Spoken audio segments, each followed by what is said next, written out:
Génesis capítulo 12. Estamos reflexionando en la vida de Abraham y cómo esa fe y esa justicia pueden transformarnos, pero tener esa fe y esa justicia, es un proceso en el cual vamos creciendo. La fe, claro que llega como un don espiritual, pero esa fe se va fortaleciendo, va creciendo, va madurando a través de nuestra vida. No es que la fe la recibimos y de repente somos los hombres que más fe tenemos. Mis hermanos, quisiéramos serlo, sí, y ese es el ideal, pero claro que nuestra fe se fortalece a través de circunstancias, claro que nuestra fe se va madurando a través del conocimiento de Cristo, y por eso Él es el autor y consumador de la fe. En Él comienza nuestra fe y en Él terminará nuestra fe, cuando podamos ver en verdad cara a cara a ese Jesús y todas las promesas que son tan reales hasta llegar a la eternidad. Por eso el miércoles pasado, si recuerdan, hablábamos de una fe frágil para un Dios paciente. Tenemos una fe frágil y un Dios paciente, y hoy estaremos hablando de la segunda parte, y decíamos cómo, mis hermanos, ahí en Génesis 12 vemos en Abraham una fe obediente, una fe que se traduce o se convierte en esa obediencia, esa fe que en realidad nos muestra que al creerle a Dios, al creer en Dios, esa fe no se mantiene estática, es una fe que se moviliza, es una fe que le cree a Dios, tanto que salir de su tierra y de su parentela, dejar la comodidad, fue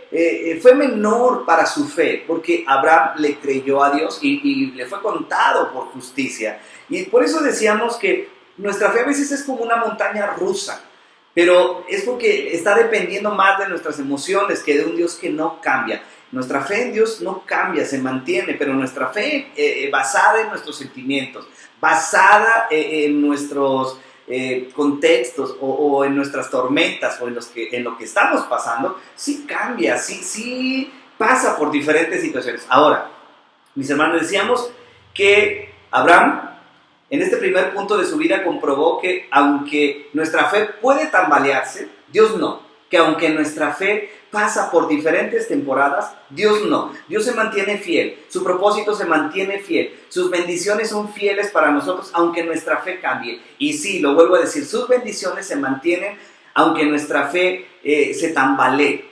Dios no cambia ni se arrepiente de lo que Él nos ha dado como propósito y nos ha prometido. Por eso hablábamos de 2 Timoteo 2:13. Si somos infieles, dice, Él permanece fiel, pues Él no puede negar quién es, dice la Nueva Traducción Viviente. Si somos infieles, Él permanece fiel. ¿Sabes?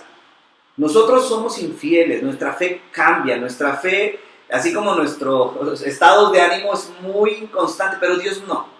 Por eso esa fe depende de Él y no de nosotros. Nosotros no es como que quiero tener fe y de repente tenemos la gran fe. Pero cuando le creemos a Dios, ¿sabes? Nuestra fe se va fortaleciendo y va madurando en Él. Y fue lo que le pasó a Abraham. Después de tener una fe tremenda para salir de su tierra y de su parentela, en el mismo capítulo 12, decíamos cómo Abraham ahora tiene falta de fe. Cómo Abraham no consulta a Dios y sale, porque había hambre en la tierra de Canaán, y sale hacia Egipto. Pero antes de Egipto, primero no consultó a Dios. Y después de no consultar a Dios, él le pide a su esposa que mienta, por temor, por lo que tú quieras, pero le pide a su esposa que mienta. Y le dice a Sara que diga que es su hermana, para que la belleza de ella, para que por la belleza de ella no lo mataran y la tomaran como, por esposa. Ahora, la prueba que estaba pasando no era menor. O sea, hay hambre en esa tierra y él tiene que salir. Yo sé que las pruebas que muchos de nosotros estamos pasando no son cosa menor. Pero mis hermanos, es ahí donde en primer lugar tendríamos que depender totalmente, consultar a Dios para tomar alguna decisión. Dios, ¿es tu voluntad que haga esto o no en este tiempo? Porque cuando tomamos decisiones en momentos de crisis, pueden resultar no en bendición, pueden resultar en una serie de eventos con más complicación.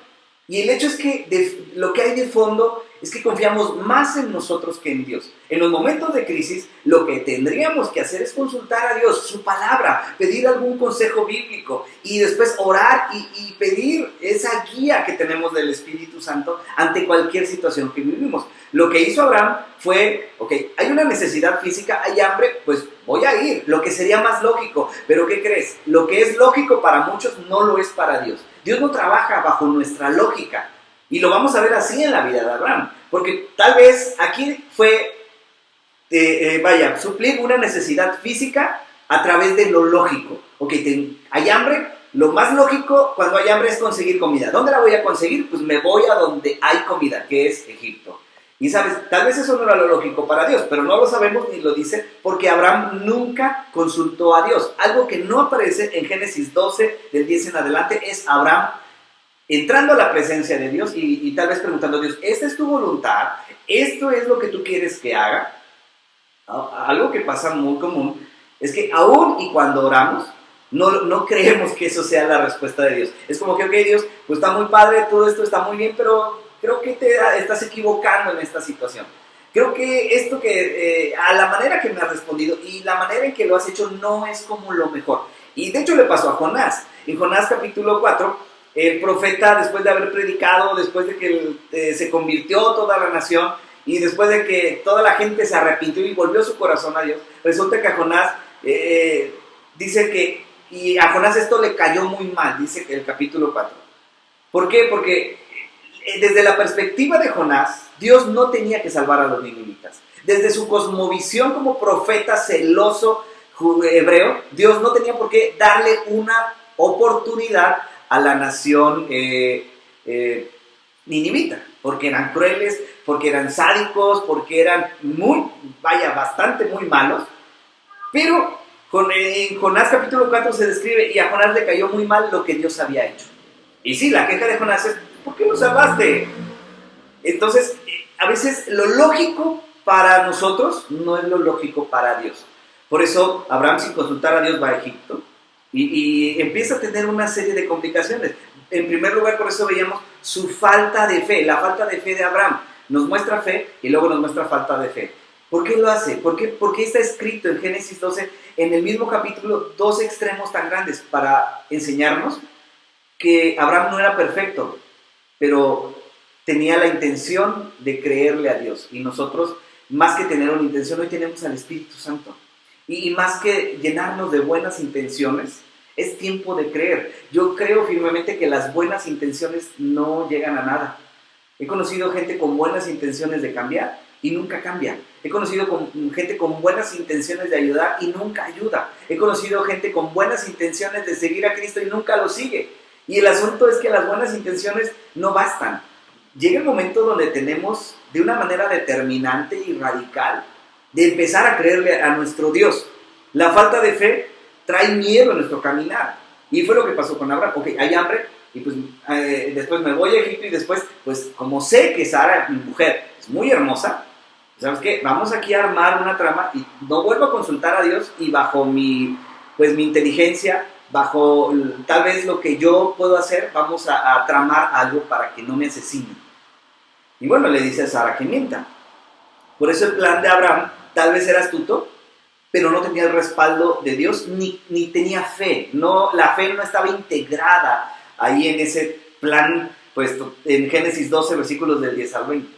Porque de hecho eso pasó. Cuando necesitamos de Dios en nuestra debilidad, lo que tendríamos que hacer es buscarle, no huir de él. Cuando necesitamos de Dios en nuestra debilidad, muchos huimos porque nos sentimos como que ya estropeamos esto, como que ya lo rompimos, como que volví a hacer lo mismo. Y sabes, esa es una mentira muy grande de nuestra carne y del diablo. Fallar y alejarnos de Dios. En los momentos que más necesitamos de Dios es cuando hemos fallado, es cuando realmente hemos pecado. Y no es, otra vez, no es que necesitamos pecar para que la gracia abunde, pero sí necesitamos saber que la gracia abunda cuando hay pecado. Y cuando nosotros hemos pecado, la gracia va a abundar cuando nosotros vamos a Dios. Lo segundo que vemos en estos pasajes es los efectos de su falta de fe y los efectos de nuestra falta de fe en los momentos complicados. Las cosas sucedieron como Abraham predijo. Los hombres vieron a Sara hermosa. Los príncipes, de hecho, en el versículo 15 dice que los príncipes Bueno, también la vieron los príncipes de Faraón y la alabaron delante de él. Y fue llevada y fue llevada la mujer a casa de Faraón. O sea, eso pasó. No es que como que Abraham sí se equivocó y no era cierto. No, sí tenía un problema, el hambre y saber que Sara era hermosa y que podían asesinarlo por culpa de Sara y tomarla como mujer. Entonces, las cosas sí sucedieron como él había predicho. Mis hermanos, otra vez, pero nuestra lógica es una y la lógica de Dios es otra. Si Dios había estado en control en ese viaje tan tremendo que Abraham hizo al salir de su tierra, de su parentela y llegar hasta Canaán, pues Dios podía protegerlo de cualquier otra cosa y Abraham lo va a experimentar a lo largo de su vida y nosotros lo hemos experimentado a lo largo de nuestra vida. ¿Cuántas veces Dios nos ha librado, nos ha cuidado, nos ha bendecido en situaciones tan extremas, tan radicales? ¿Cuántos testimonios tenemos de gente a nuestro alrededor que Dios ha hecho maravillas y nosotros seguimos así como que, oh Dios, tú podrás hacer esto? Sí lo puede hacer. Incontables ocasiones, incontables veces hemos visto la bendición de Dios en nuestra vida y en la vida de nuestra iglesia. Es por eso que, mis hermanos, muchos están pensando que esto se va a terminar y que el Armagedón, ojo, no estoy demeritando ninguno de estos temas. Lo que estoy diciendo es que, por ejemplo, Apocalipsis, lo que después de todo describe es que Jesús vence. Es la más grande noticia. Después de todo lo que pasa, no importa cuándo, ni qué postura tenga, ni cómo suceden los eventos, el asunto es que el Cordero vence, que Jesús vence, que Él vence toda maldad. Y si nosotros, nuestra fe está bien puesta en Jesús, entenderemos que pues, el cielo y la tierra pasarán, mas su palabra no pasarán. O sea, Él sigue siendo bueno. Seguimos confiando en Él.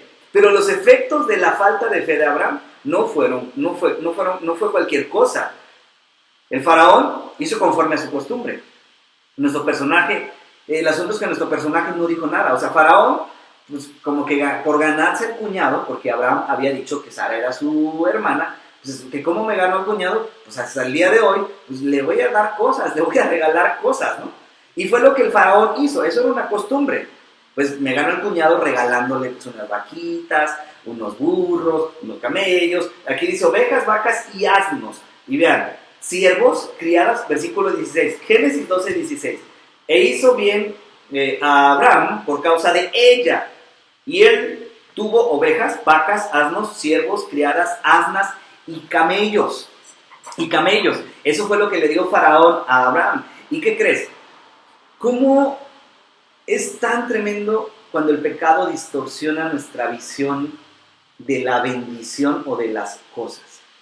Cómo la línea ni siquiera es delgada, porque nos damos cuenta, primero porque no hemos consultado a Dios, segundo porque hemos mentido y tercero porque lo que estamos obteniendo como resultado de las dos cosas anteriores puede ser algo bueno, pero bueno entre comillas, porque Dios no está ahí.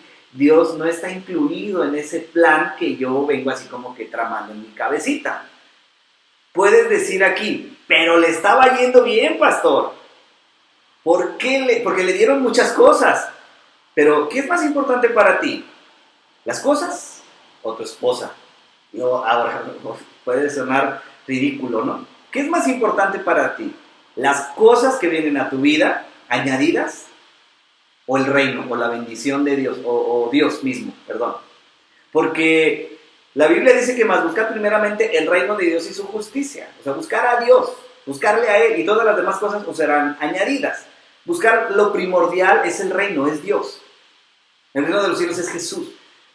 Y parece que aquí, pues, nuestro personaje Abraham, ante no buscar a Dios, luego la falta de fe, mentir, y lo que le estaba haciendo añadido en ese proceso, él es como que, pues, venga, ¿no? Véngase, no pasa nada. Pero, ¿qué crees? Tu pecado puede afectar más a otros que a ti mismo. Tus pecados, porque muchos aquí han dicho, no, aquí Dios no hubo ninguna reprimenda de parte de Dios a Abraham. Ojo, sí hubo consecuencias por el pecado que cometió Abraham, específicamente no en él. Y ese es el asunto que como que no podemos acabar de entender. Mi pecado no solamente trasciende en mi cuerpo, en mi vida, en mi contexto, en mi alrededor. Mi pecado afecta mucho a los que están a mi alrededor, a los más cercanos, como mis hijos, mi esposa, mi familia, mi iglesia. Entonces, no es como que, bueno, fuera que ok, yo peco y pues nomás a mí me pasa, o nada más a mí viene el resultado de ese pecado, porque, ojo, todo pecado no trae cosas buenas, no nos queramos engañar, todo pecado trae consecuencias en sí, aunque a Abraham le habían sido añadidas todas estas cosas, y ese es el asunto que muchos, no, es que mira, Abraham, voy a explicarlo más tarde, sí es gracia, pero la gracia nunca va a traer como consecuencia el daño a otros, ¿me entiendes? Que a Abraham se le haya favorecido no quita de la Biblia que a Faraón le haya ido muy mal. Claro, pues Faraón hizo las cosas por costumbre, Abraham las hizo sabiéndolo. Y el asunto aquí es que el pecado no dañó a Abraham, dañó a Faraón. Y esto es una imagen tremenda de cómo el pecado, mis hermanos, nos daña a nosotros y que les daña a los que están a nuestro alrededor. Por eso es como ese cáncer que empieza a llegar en consecuencia a otros, empieza a ir no solamente en una sola dirección, empieza a dañar muchas áreas de mi vida. De manera integral, el pecado empieza a dañar todo a nuestro alrededor. Tu falta de fe muchas veces habla mal de ti y, ¿sabes?, y de Dios. ¿Por qué digo esto? Porque aquí no solamente, muchos piensan que Dios no actuó, que Dios no obró, que Dios no pudo hacerlo, pero la fe tiene que llevarnos a entender que más que cambiar las cosas, nuestra fe va a cambiarnos a nosotros. Otra vez, más que cambiar lo que estamos viviendo, tal vez lo que estamos viviendo, a través de lo que estamos viviendo, Dios quiere cambiarnos a nosotros. Nosotros no oramos para cambiar las cosas, oramos para entender la voluntad de Dios en medio de esas situaciones y ser buenos discípulos, ser buenos cristianos en medio de la situación que estamos viviendo. Entonces, algo pasa en estos versículos del 14 al 20. Por eso Faraón hace conforme a las costumbres de ese tiempo, pero mis hermanos, ¿qué es más importante? Lo que decíamos acerca de las cosas. ¿Qué es más importante? ¿Estar en la voluntad de Dios o lo que puede ser añadido bajo mentiras? Lo que pueda ser añadido lejos de la voluntad de Dios. Porque si respondemos, oh no, pero es que sí, Abraham fue bendecido, es que estás poniendo tus ojos en lo que fue añadido y no en lo que no estaba haciendo Abraham, que es seguir en la voluntad de Dios. Ahora, quiero decirte algo bien importante. Si tú le das vuelta ahí a tu hojita o en tu Biblia, ahí en el capítulo 15, Génesis 15, ve cómo se distorsionan las realidades por el pecado, cómo se distorsiona nuestra mente por el pecado. Yo creo que es fácil decirlo, no sé si como que no, yo hubiese actuado de otra manera. Claro que no. El hecho es que Abraham no necesitaba nada de lo que se le estaba haciendo añadido. Abraham era rico. Abraham tenía muchas posesiones, y lo dice Génesis 13:2. Y Abraham era riquísimo en ganado, en plata y en oro. Pero, ¿sabes? Por eso el pecado no se estanca. El pecado crece. Y el pecado nos lleva a más y a más y a más. Y llega un momento donde estamos tan cegados, donde estamos tan concentrados en lo añadido y no en quien añade las bendiciones, que perdemos de vista que vamos a buscar cualquier medio para llegar a un fin. O sea, voy a hacer lo que tenga que hacer para obtener este fin. Y lo que pasa es que Abraham no necesitaba nada de lo que Faraón le estaba dando. Pero después de ver cómo el pecado es un proceso, no es como que de repente, ay, ya pequé. No, dejas de consultar a Dios, tienes miedo por lo que te pueda pasar, tienes falta de fe, en complicidad, o haces cómplice a otro, como tu esposa, y le dices, ayúdame a mentir, porque me van a matar porque tú eres hermosa, y luego vas ante Faraón y cierras la boca cuando él, te está dando evidencias de que a aquella mujer le ha agradado, que tu esposa le ha agradado porque tú estás mintiendo. Y él, tal vez inconscientemente, si lo quieres decir así, te empieza a dar regalos, porque era natural en ese tiempo. ¿Y tú qué hiciste? Nada, cerraste la boca. Eso es el pecado. No es como que de la noche a la mañana. Mis hermanos, ¿qué es negociable para nosotros con tal de obtener algo en nuestros días? ¿Qué es negociable con tal de obtener algo en nuestros días? Algunos están negociando con su fe con tal de sentirse bien. Algunos están negociando con la palabra para caer bien. Algunos están negociando con su matrimonio porque ya no funciona para sentirse bien. ¿Con qué estamos negociando? Porque, ojo, Abraham no se tocó el corazón para negociar con su esposa. con su fe, no consultar a Dios. Y suena simple, pero por eso te decía, aunque algunos quieren ver esos pasajes como que de otra manera, lo dije el miércoles pasado, de no consultar a Dios, a tomar a Agar como su sierva, como mujer, y tener el hijo de la promesa, escúchame bien, no fue de la noche a la mañana. No vamos a llegar ahí, pero Abraham en una segunda ocasión vuelve a mentir, vuelve a demostrar que tenía falta de fe y que su fe, claro, estaba madurando, pero volvió a meter la pata y volvió a decir que Sara era su hermana. Pero ¿qué es negociable para nosotros en estos tiempos? ¿Qué estamos negociando? Porque ¿qué es más para nosotros? ¿Lo añadido o el que añade a nosotros esas bendiciones? Esto no puede ser negociable, mis hermanos. Abraham tuvo bienes y era rico. Él no necesitaba nada de esto. Mis hermanos, y no es como que mañana mi pecado ya no estará. Por eso la Biblia dice que si confesares con tu boca, la confesión nos hace conscientes de quiénes somos en verdad nosotros. O sea, confesar nuestro pecado después de que el Espíritu Santo ha trabajado en nosotros. Confesar nuestro pecado nos hace conscientes de lo que somos nosotros y del Dios Santo que nos ha perdonado. Ahora, ¿hay gracia en este pasaje? Claro que hay un cuadro tremendo de la gracia aquí. Como yo lo digo, hay una ventana bien especial de la gracia de Dios aquí. Y es lo que siempre he llamado esto, ventanas de la gracia en el Antiguo Testamento. ¿Y por qué lo digo así? Porque una ventana te permite ver qué hay del otro lado, pero no puedes pasar por una ventana. Bueno, no es lo ideal. Las ventanas no son solamente para ver, no para cruzar. Entonces, lo que yo veo aquí es una ventana de la gracia tremenda. Abraham no merecía más que castigo después de fallar. ¿Entiendes esto? Pero Dios muestra su gracia. Aunque no lo merecía, Dios no lo dejó de amar, no cambió sus planes con él, y mira, y ni siquiera dejó de bendecirlo. ¿Entiendes esto? Eso es gracia, eso es favor inmerecido, y no es que Dios estuviera solapando el pecado de Abraham. Le estaba dando gracia y a nosotros nos enseña que la gracia trabaja así. Por eso cuando vamos al Nuevo Testamento y tenemos la historia del hijo pródigo, aunque él no merecía ni el calzado, ni el vestido, ni el anillo, ni siquiera que su padre lo recibiera, ni mucho menos la gran fiesta, eso es lo que Dios hace a través de la gracia, perdonarnos, llamarnos hijos y bendecirnos. Eso se llama gracia, aún y cuando no merecemos nada de esto. Por eso es un cuadro de la gracia en esta historia. Vemos cómo, aunque Abraham no había consultado a Dios, le había hecho falta mucha fe para quedarse tal vez ahí o consultar a Dios, aunque Dios le dijera no vas a saber que Dios iba a proveer. Aunque Abraham había mentido terriblemente y había habido consecuencias de su mentira, ¿sabes? Dios no lo dejó de amar, no cambió sus planes y mucho menos lo dejó de bendecir. Le das vuelta y Dios siguió amando a Abraham, siguió con sus planes y siguió bendiciendo la vida de Abraham. Abraham se seguía multiplicando. Entonces, por eso es un cuadro de la gracia. Lo que vemos, no estamos aquí exaltando el pecado, estamos exaltando la misericordia y gracia de Dios en la vida de Abraham. Nunca exaltaremos el pecado, pero tampoco el pecado, dice Romanos, nunca será mayor que la gracia. Cuando el pecado abundó, ¿recuerdan? ¿Qué dice? La gracia sobreabundó.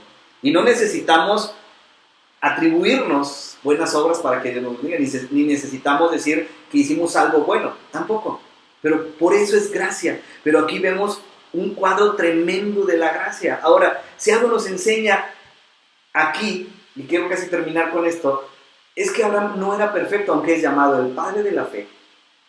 Aunque es el padre Abraham, y tenemos hasta cantos y coritos de todo esto, entendemos que él era un hombre como tú y como yo, que tenía fallas, que tenía temporadas donde la fe iba a menos por lo que estaba viviendo, sufriendo o pasando. Y lo vamos a ver una y otra vez en su vida. Y no para decir, ¡ay, qué malo fue Abraham!, sino para ser enseñados de que hay esperanza cuando perdemos la fe o cuando nuestra fe se debilita. Hay mucha esperanza en ese Dios, porque es un Dios paciente cuando nuestra fe es débil. Ahora, ¿qué pasa con esto? Pablo lo dijo en Romanos 7, 14 en adelante. Y era esa lucha, porque él describe aquí esta lucha contra el pecado. Dice, por lo tanto, bueno, específicamente quiero leer el 15, Romanos 7, 15. Realmente no me entiendo a mí mismo, dice él, porque quiero hacer lo que es correcto, pero no lo hago. En cambio, lo que hago, perdón, hago lo que odio. Vuelvo a leerlo.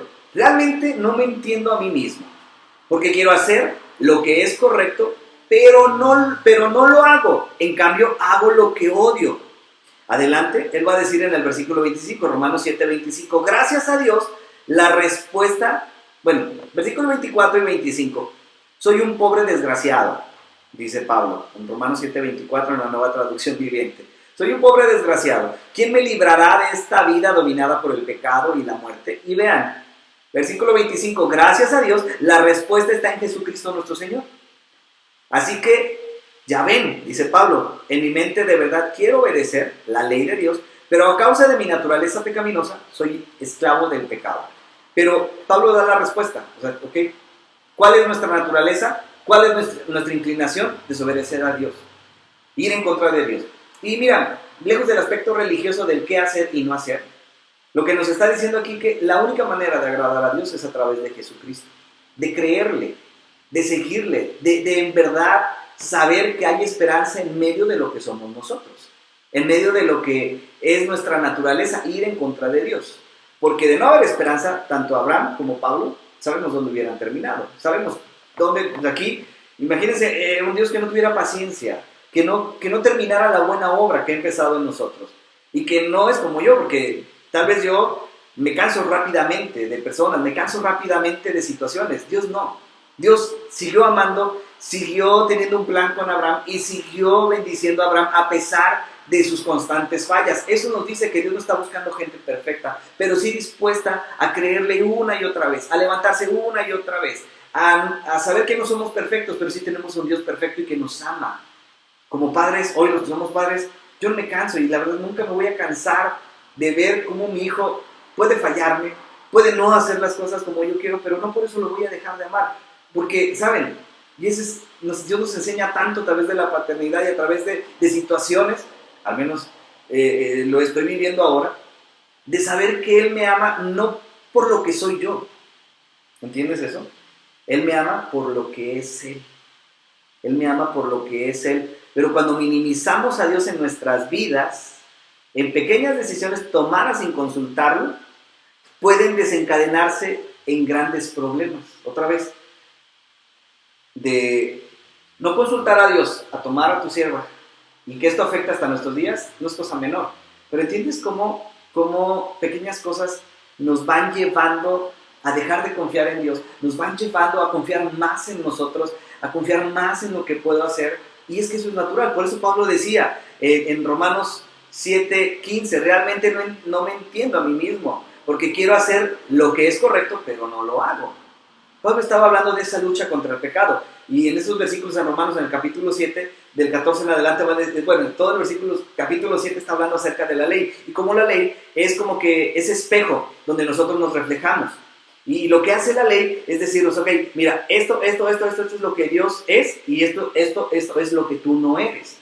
Más que ser 10 mandamientos y obedecerlos, la ley está puesta para decirnos necesitamos de Dios y necesitamos de su gracia, porque de obedecer la ley nadie puede obedecerla si no es a través de Jesucristo. Pero Pablo también habla de su naturaleza al decir, mira, yo quiero hacer lo bueno y no puedo, lo que odio es lo que termino haciendo. Pero él da, ¿sabes?, la solución a nuestra naturaleza. Dice en el versículo 25, dice, gracias a Dios, la respuesta está en Jesucristo nuestro Señor. Y sabes, cuando vienen las temporadas de falta de fe en nuestras vidas, lo peor que podemos hacer es alejarnos de Dios. Y lo mejor que podemos hacer es centrarnos en Jesucristo. Cuando no lo queramos, cuando no lo sintamos, cuando la gente nos esté diciendo, ¿por qué sigues eso? ¿Por qué buscas eso? Y mira cómo estás. Ese es el momento más adecuado para depender de Dios. Por eso decíamos, y quiero terminar con esto, necesitamos de Dios no para ser perfectos hoy, sí, para que Él nos siga transformando día a día, que nuestra vida pueda llegar a ser esa vida como la de Abraham. Cuando se habla de Abraham, ahí en Hebreos 11 y de los hombres de fe, entendemos cómo esa fe y esa justicia no fueron de la noche a la mañana, fueron un proceso largo, un proceso de transformación, de renovación, de crecimiento, de madurez. Y hoy es lo que necesitamos, sobre todo en estos tiempos. Recuerda, Esto empezó con una crisis. Esto se desencadenó por una crisis. Pero en esos momentos donde estamos pasando por algo, lo mejor que podemos hacer es consultar a Dios, es creerle a Él, es creer en su provisión y saber que lo que está pasando a mi alrededor no le es extraño a Dios, pero tampoco es mayor que Dios, que Él tiene el control de todo esto. Y nosotros, hoy como creyentes en Cristo, la manera de transmitir esa confianza a otros es hablando con fe, es caminando con fe. Y siempre le pregunto, ¿has dejado de comer estos días? ¿Tienes un lugar cómodo donde recostar tu cabeza? ¿Tienes a tu familia? Y sabes, tenemos mucho que agradecer sobre todas las cosas. Sobre todas las cosas tenemos a Jesús que murió por nosotros, que dio su vida en la cruz para rescatarnos. Y sabes, siempre pensamos, oh, es que Dios te quiere rescatar de nuestra vana y mala manera de vivir, sí, pero sobre todo quiere rescatarnos de una eternidad sin Él. Y lo que hoy tenemos es esa gran promesa de Él para con nosotros. Mis hermanos, creámosle a Dios, que el pecado en nosotros no quite nuestra vista de lo que en verdad es importante, Jesús y sus promesas. Abraham ya había tenido la promesa de Dios, o sea, de ti voy a levantar una gran nación. Entonces, él no tenía por qué, y digo no tenía, casi en el sentido obligado, porque si Dios le había dicho que de él iba a levantar una gran nación, o sea, y el que lo bendijere, él lo iba a bendecir, y el que lo maldijere, él lo iba a maldecir. ¿Por qué tener miedo a la muerte? Dios iba a cumplir su plan en él. Tal vez en los momentos de crisis respondemos como él, con esa falta de fe. Déjenme orar y vamos a terminar con este tiempo de reflexión. Señor, gracias por tu palabra, bendito Dios. Gracias porque tú nos transformas, porque, Señor, de lo vil, de lo menospreciado, tú nos has levantado, Señor, y al mismo tiempo es un privilegio ser tu hijo, es un privilegio ser llamados herederos, Señor. Y gracias porque a pesar de nuestras fallas, a pesar de, Señor, de nuestra falta de fe, tú nos amas, tu propósito no se detiene, Señor. Y a pesar de todo eso, y en medio de todo eso, lo extraordinario es que nos sigues bendiciendo. Señor, déjanos ver con tanta gratitud cada cosa que tú nos das a pesar de nuestros pecados. Primero, que nos has dado a Jesús, estamos con vida. Señor, tenemos a nuestros seres amados aún. Señor, tenemos alimento, tenemos casa. Tenemos tantas cosas, Señor, que ni siquiera necesitamos, pero que ahí están por pura gracia tuya. Ayúdanos a ver todo eso, Señor, y aún ver todo lo que sigues añadiendo y añadiendo a nosotros por pura gracia. Bendice tu iglesia, en el nombre de Jesús. Amén. Pues, mis hermanos, Dios me les bendiga.